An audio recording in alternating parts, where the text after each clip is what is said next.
James, can you just talk about staying ready and the way that you stepped up here in these playoffs as a whole?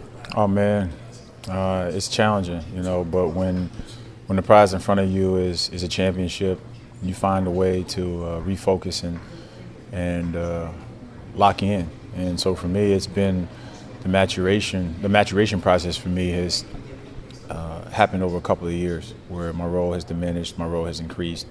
It's been spotty, it's been consistent, inconsistent, everything in between.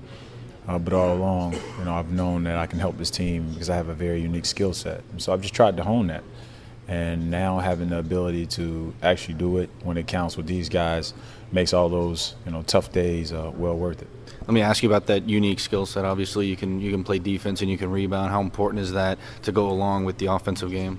Well, the misconception for me has always been that I can't defend, and we understand every player has strengths and weaknesses. And I'm a great team defender. One-on-one, I can always improve. But you look at the numbers. The guys I'm playing with are Hall of Famers. When you're on the floor with Chris, Dwayne, and LeBron, Ray, you expect that teams will, try to attack you. So they try to attack me. But I have great teammates behind me, and more importantly, I understand our scheme. Our scheme is really about trust, and if you can put yourself in a position, once we get stops, we're tough to beat. Let me ask you about that team defense, and it seems like you guys just do such a great job rotating. There's always a hand in someone's face. How important is that final rotation for this defense? It's critical because a lot of times we start off possessions and we're out flying, we're moving in passing lanes, we're putting two to the ball. And there's always a window for a team to exploit the cracks in your defense. And so that's usually at the end of a possession, either with a drive or a shot. So we put an emphasis on contesting because we all know the numbers. An uncontested jumper is really basically gravy in this league. On the flip side, why do you feel it's so tough for opposing defenses to make that final rotation? So many guys on this team seem to have open looks. The versatility of this roster, and we have a lot of length, a lot of size, and closing to a 6'8" shooter is a lot harder than closing to a 6'3" jump shooter.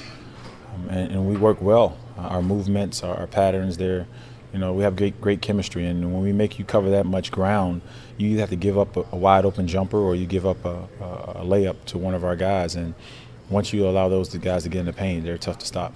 With the versatility now of Chris being able to step out beyond the three-point line, how fun is it when you're in that lineup where you have five guys that can shoot the ball from beyond the arc? How tough is that for defenses? It's exciting, especially offensively, because you realize that you're able to use all your skills and you're able to use the entire floor. You can attack from outside, inside, left, right, baseline. It just opens up the court. It spreads it like spreading the sea, parting the sea. So I know for LeBron that's huge because once he gets ahead of steam, there's no one in this league that can stop him. Finally, James, tonight's game, obviously you want to close these guys out, don't want to give them any more life and have to go back to Brooklyn. How important is it to close it out in front of your home crowd tonight? 8-0, this team right now in the Big Three era. Well, we have to improve. That's always been an issue for us is when we have opportunities to improve, especially here at home, we've done a good job of doing that. And so tonight, you can expect desperation from them. And so we'll have to match that, and we'll also have to be good protecting the ball because we understand a team like this is a team that you have to put down when you have the chance.